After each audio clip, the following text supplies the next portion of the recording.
All right, everyone, welcome back. So today we're breaking down Manager Kim Manhwa. Whether you stick around and show this video some love will definitely let me know if you want me to continue with this series. So, let's just jump straight into the story. The chapter kicks off by immediately setting up the central conflict. We're introduced to our main character, Mr. Kim, in a pretty shocking situation. He's on his knees, bowing and apologizing to another set of parents in a school office. The reason? His teenage daughter, Minji, has gotten into another physical fight. From the get-go, we see Mr. Kim as incredibly docile and passive. He takes all the blame, telling the other parents, "I apologize. I am a single father raising my daughter alone. There are many things I haven't been able to teach her." Meanwhile, Minji is furious and humiliated, yelling, "Dad, why are you apologizing? He hit me first." The other girl's mother is vicious, demanding a formal committee and that Minji's actions be permanently recorded, sneering that kids like her shouldn't even be allowed in society. A school official, who doesn't seem very sympathetic, warns Mr. Kim that the other family is incredibly powerful and connected, hinting it's better for him to just drop it. This power imbalance is the core of Minji's frustration. Later, as they walk home, she unleashes her anger on her father. She screams that all the other kids at her fancy school have fathers who are politicians or powerful CEOs, while her dad is just a K-class manager. "Why was I born like this?" she cries. "Why don't I have anything like everyone else? Why did you even have me if your life was going to be like this?" Someone who can't even raise a child properly has no right to have one. Heartbroken, she storms off, telling him not to follow her. Now this is where the chapter takes a dark turn. Minji doesn't go to her friend's house. Instead, she encounters the same group of students, led by the girl she fought, Harry, and a brutish guy named Minho. What starts as a tense confrontation quickly escalates into a brutal assault. Minho and his friends begin to beat Minji, and the situation spirals completely out of control when Harry, in a fit of rage, hits a defenseless Minji in the head with a rock. Panic erupts. Seeing Minji lying unconscious and bleeding on the ground, Minho realizes he's in deep trouble. To cover it up, he calls in a favor from a local gang, boasting about his connections. Harry, scared but complicit, uses her father's name and influence to secure their help. The gangsters arrive, coldly discussing how they can use a compression machine to make a body completely disappear, and they load Minji's motionless form into the trunk of their car. Meanwhile, Mr. Kim is growing increasingly worried at home. Minji is hours past her curfew. His paternal instinct kicks in, and he goes out to look for her. Near where the fight happened, he finds bloodstains on the pavement, and crucially, Harry's distinctive hairband. He immediately calls Minji's friends and gets the confirmation he feared: no one has seen her.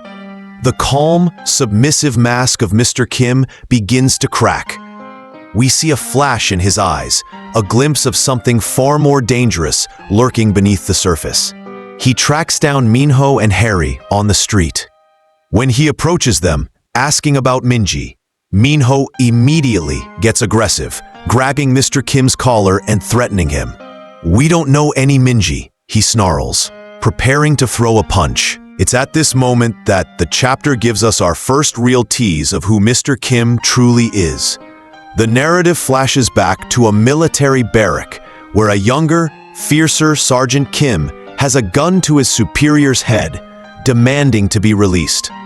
Other soldiers point their weapons at him, screaming that he's a legendary, uncontrollable operative, a man who conducted deadly infiltration missions and has bounties on his head from multiple countries. He is described as their most valuable and most dangerous asset.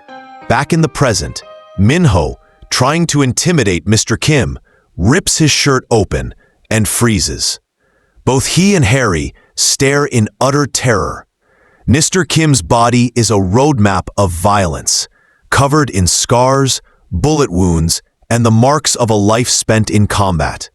Before Minho can even process what he's seeing, Mr. Kim moves with blinding speed. In an instant, he disables Minho with a series of devastating blows, ending with Minho's head inches from the pavement, stopped only by Mr. Kim's shoe. The meek manager is gone, replaced by a terrifying force of nature.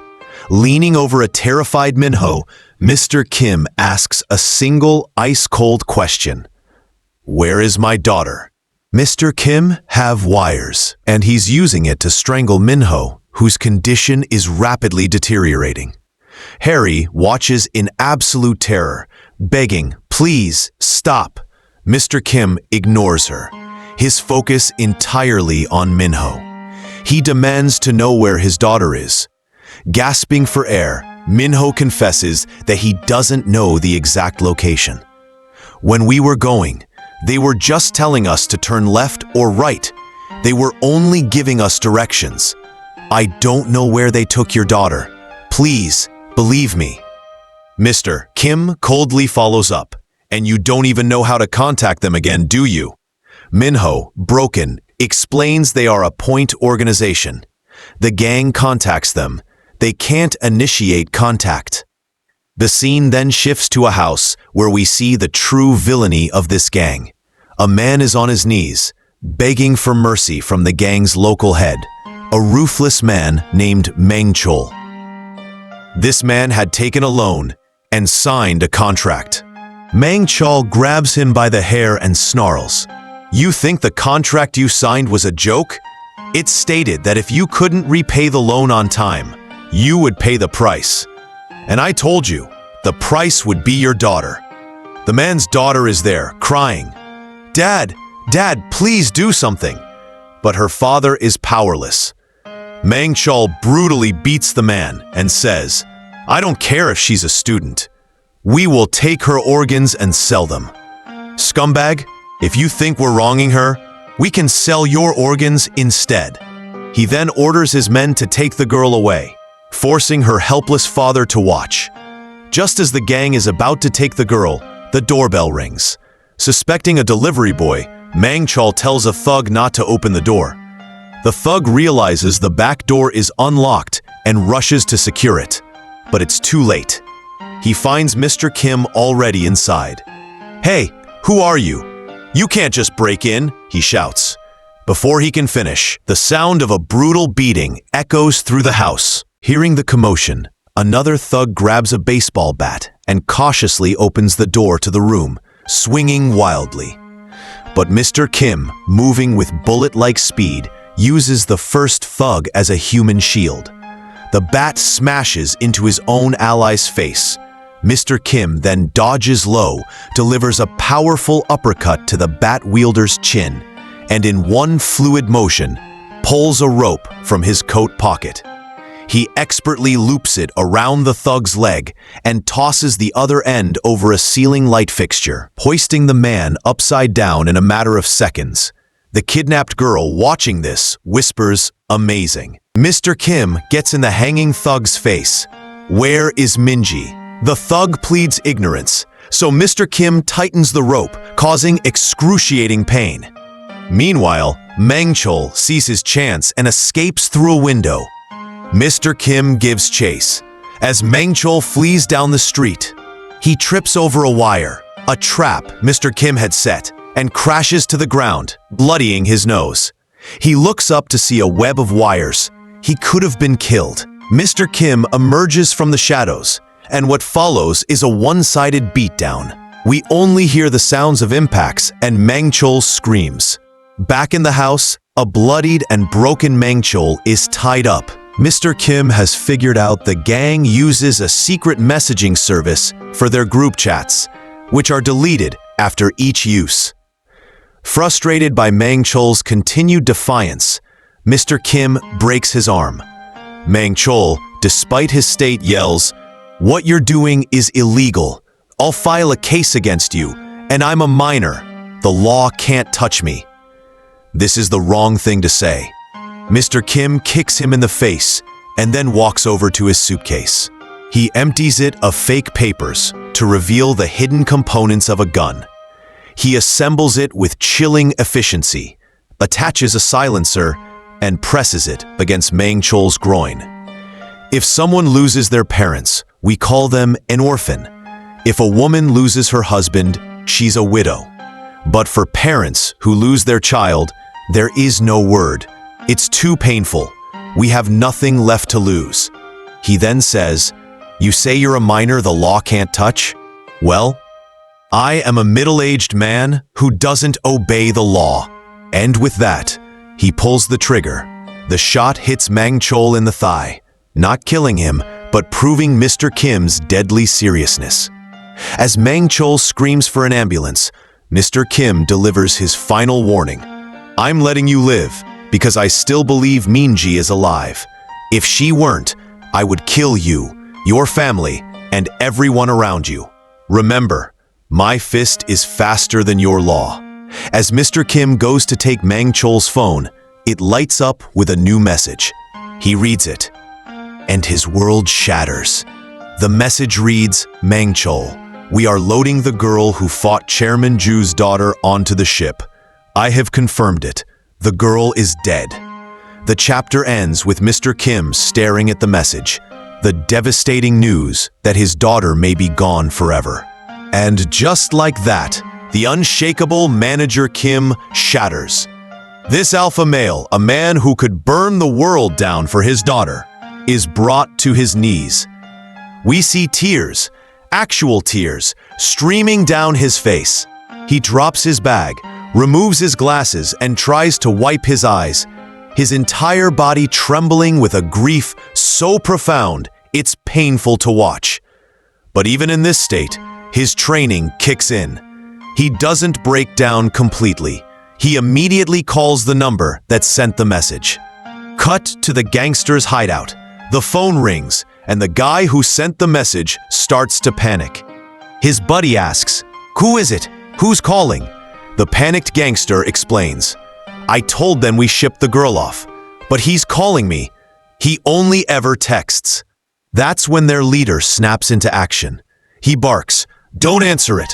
For all we know, it's the police. Delete the entire chat group right now. No calls, no messages to anyone. And if you can, throw that phone away." They immediately scrub their digital tracks, thinking they're being smart. But they have no idea who they're really dealing with. Back in the warehouse, Kim sees the chat group has been deleted. Through his tears, he demands Mang Chol reconnect him. Mang Chol, terrified, insists it's impossible. Frustration and grief boil over. Kim grabs Mang Chol by the throat, his patience gone. But then, we get a shocking betrayal. The other hostage, the man whose daughter is also kidnapped, sees his chance. To get his own debt wiped clean, he sneaks up behind the distracted manager Kim and stabs him in the back with a knife. Mang Chol is thrilled and tells him to stab Kim again to settle the debt. But as the traitor raises his knife for a second strike, Kim stands up, and he's completely unharmed. He caught the blade between his hands. The man is a former special agent, guys. You think a cheap shot like that would work? The look on Mang Chol's face is pure, unadulterated terror. He's begging for mercy now, but it's too late. Just as Kim is about to deliver his vengeance, the police swarm in. They arrest everyone and take them to the station. At the station, the two beaten gangsters are whining to the cops, calling Kim a psycho with a gun. Meanwhile, the police run Kim's fingerprints and get nothing. His profile is completely blacked out. No name, no age, no nationality. He's a ghost. The cops are baffled. This is when one of the gangsters, feeling brave now that Kim is in handcuffs, starts mocking him. Your daughter's dead and you can't do anything about it. He even starts kicking Kim while he's down on the floor, taking out his frustration on a grieving father. The police try to hold him back, even calling in 2 officers who are champion judo athletes to control the situation. They warn the gangster that these guys will break his bones if he causes more trouble. And then, a phone rings. It's Kim's phone. The caller ID says Minji, his daughter. Hearing that name is like a switch being flipped. An officer helps Kim up, only to realize the handcuffs are already open. The officer turns around and finds everyone in the room, cops, gangsters, even the two judo champions, lying unconscious on the floor. In a matter of seconds, Kim had taken down the entire room without making a sound. The last cop standing is in utter shock, muttering, What happened?" He doesn't even notice Kim standing right behind him. Kim slams him into a locker, takes his phone, and answers the call. He answers, "Hello, Minji?" But there's no response, just silence. He looks at his phone, only to see the call has been disconnected. Panic and frustration set in. He desperately tries to call back, but all he gets is an automated message. The person you are trying to reach is unavailable. This is the final straw. The calm, calculated manager Kim vanishes, replaced by a storm of paternal rage. He leaves the devastated police station behind, a man now completely unhinged and on a mission. Now cut to the police station after Kim's exit. Superintendent General Chol Jun arrives, and he is furious.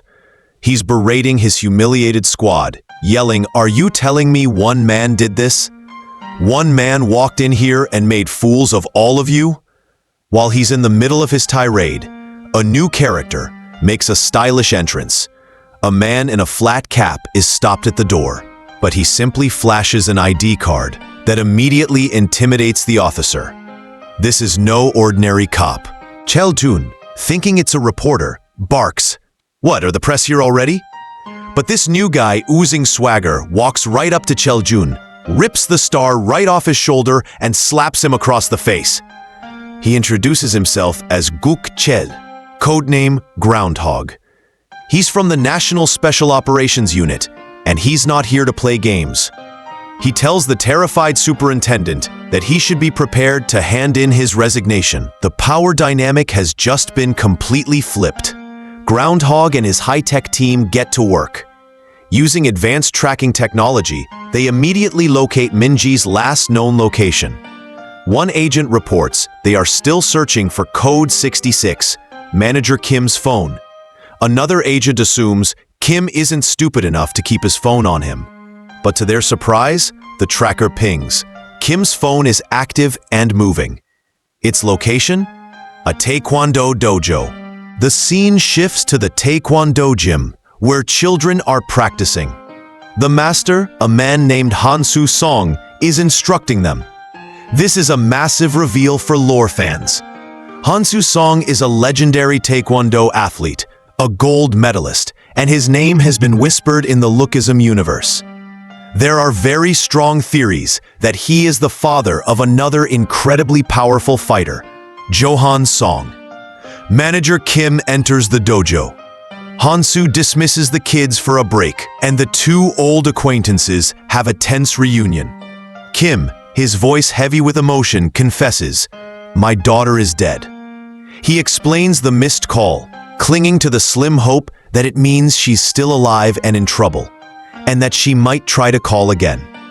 He knows he's being tracked, but he can't bring himself to ditch the phone. He then says something powerful. "I'm sorry, but you were the only one I could think of in a time like this." Hansu is deeply moved. He recalls a debt he owes Kim, referencing a time Kim saved a boy named Tae-hun, another character linked to the Lookism world. Hansu agrees to help, stating, "I know what it's like to lose a child." But just as Hansu is about to send the children home safely, the special ops team, led by Groundhog, storms the dojo. What follows is an incredible display of skill. Groundhog tries to intimidate a child, but Hansu reacts with blinding speed. A kick is thrown, caught, and then countered with an even more impressive spinning kick that sends Groundhog flying. The scene is choreographed to show Hansu's unreal agility and power, even catching a child's falling rice cakes mid-air without spilling a single one. Manager Kim steps in to stop the fight, not wanting the children to get hurt, which is when Groundhog identifies him as Code 66. A brief but spectacular fight erupts.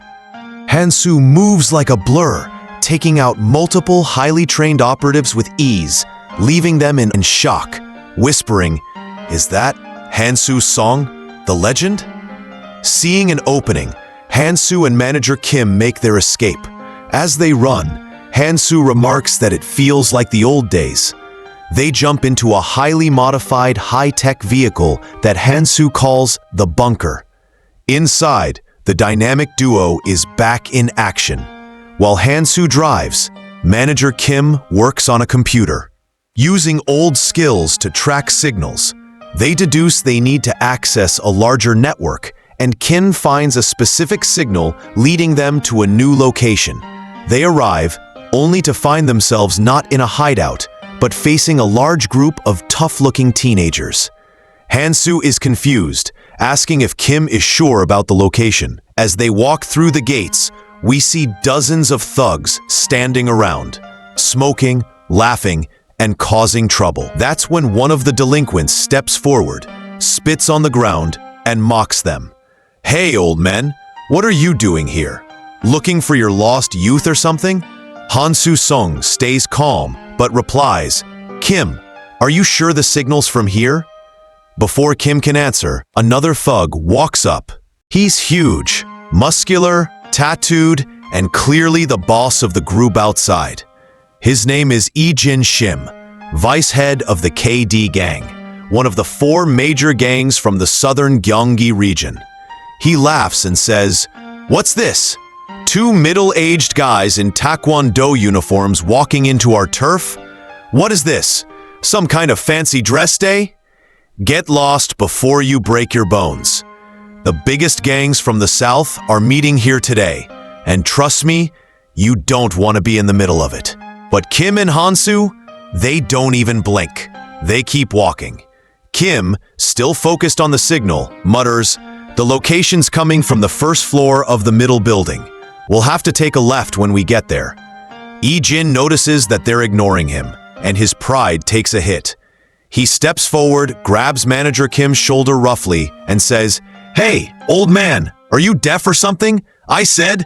And before he can finish that sentence, Kim's hand moves like lightning. He grips Lee-jin's arm, flips him into the air, and slams him straight into the ground, cracking the pavement beneath him. Everyone freezes. Kim steps on Lee-jin's chest and says in a deep voice, "I'm looking for a girl. Minji Kim from Song High School. Black coat, red tie, heart-shaped keychain. Have you seen her?" And walks forward. Inside the building, we see a group of other gang members watching from a window. One of them whispers, "Hey, there's some old guy out there beating up our men." Their leader, a tall teen sitting casually on a desk, surrounded by girls, takes a drag of his cigarette. This is Song Ho-shin, 19 years old, leader of one of the top 4 gangs meeting at Mab High. He smirks and says, "If there's noise outside, then go see what's going on. Or better yet, bring me another girl while you're at it." His arrogance fills the room. He doesn't care what's happening outside. But he should. Every thug that runs toward manager Kim ends up flying through the air, thrown, kicked, or punched into walls. "What the hell is this guy?" one of them screams. "Our people are flying. We can't even get close." Manager Kim moves like a trained soldier, efficient, reliable, and tough, fast and brutal. No wasted motion, no hesitation. Every strike is precise and devastating. In seconds, the courtyard is filled with groaning bodies. Meanwhile, in another part of the school, Hansu Song enters a hallway filled with students from Aishan Technical School, part of the OD gang. They're watching everything from the shadows. One whispers, "Taesung Hai's brats are making too much noise again." Another says, "Want me to handle it?" "No," the first one replies. "Boss said no fights until the meeting's over." That's when Hansu walks in, hands in his pockets, and says calmly, "Hey boys, I'm looking for a girl named Minji Kim. Have you seen her around?" Before anyone answers, a thug sneaks behind him with a knife, but Hansu's instincts kick in. Without even turning his head, he spins, kicks backward, and sends the guy crashing into the lockers. He smirks. "I didn't plan to fight today. You kids remind me of my son. He's going through his rebellious phase too." The others look shocked. How did he react so fast? One angry student rushes forward with the knife again, shouting, "You old bastard!" Hansu dodges effortlessly, tilting his head just enough. "If you hold the knife like that," he says calmly, "you'll just end up cutting yourself." Before the guy can swing again, Hansu chops his arm and sweeps his leg, dropping him instantly. Then the hallway door bursts open, and in walks a much scarier figure. A tall student with scars all over his arms, carrying a hatchet. This is Yeon Junji, the vice head of Aishan Technical School. Rumor says he just got out of jail 3 days ago for nearly killing someone. He cracks his neck and says, "Well, look at that. 2 old men walking into our turf. Guess today's my lucky day. Come here, Grandpa. Let me show you how it feels to be chopped." He steps aside and lands a clean roundhouse kick straight into Junji's jaw. The hatchet drops. Then Hansu unleashes a barrage of kicks, one to the chest, another to the chin, and one final spinning kick that sends Junji crashing into the wall. In less than 5 seconds, the infamous Junji is out cold. Hansu brushes his jacket and says, "Using a hatchet in a school fight, that's a bit excessive, don't you think?" He looks at the stunned students and says, "Now, which way's the central building?" Terrified, one of them points. "First floor, sir. The first floor of the central building." "Good," Hansu says. Meanwhile, Manager Kim has already reached the central building. He's dragging one thug by the hair. The poor guy's crying and begging for mercy. Kim throws him on the ground and says, "Where's the main office?" That way," the guy stammers, pointing toward a hallway. As Kim walks, 2 more gang members step out and block his path. "Hey, old man, you better not go any further. If you step into the main office, you're dead." Kim doesn't respond. He just looks at them with those cold, piercing eyes, and within seconds, both are down, knocked unconscious. Everywhere he goes, people fall. Punches, elbows, throws. The building echoes with the sound of bones hitting the floor. Finally, Kim reaches the main office. Inside, standing in front of him, is Young Min Kang, the vice head of the PH Gang, another notorious group. He adjusts his glasses, smirks, and says, "So you're the old man causing all that chaos outside. You're tougher than you look," and rushes at Kim with a punch. But Kim easily parries it and counters with a storm of punches straight to Kang's face and gut. The last blow sends Kang flying through the door, crashing into the office wall. The gang members inside jump to their feet, panicking. "Who is this guy? Is he a cop? A teacher? Don't let him escape. Close the door." But it's too late. The door's already broken. Manager Kim steps in slowly. His breathing is calm, his eyes deadly serious. That's when he sees it. In the pocket of the gang leader standing across the room, Minji's phone. The wallpaper still shows her smiling face. Kim freezes for a second. His heart pounds. He stares at the phone and says, "That cell phone, where did you get it?" The leader laughs, pulls out the phone and says mockingly, "Oh, this thing? I think I remember this girl. Yeah, she was cute. What's wrong, old man? Is she your daughter?" Everything goes silent. Kim's expression changes. His calm face turns cold and terrifying. His eyes darken. His fists clench until his knuckles crack. In that moment, you can feel it. The storm has arrived. Manager Kim isn't just angry. He's beyond rage. This is the fury of a father who's lost everything. And now, someone just crossed the final line. The camera closes in on his face. Pure wrath, silent and deadly, ends.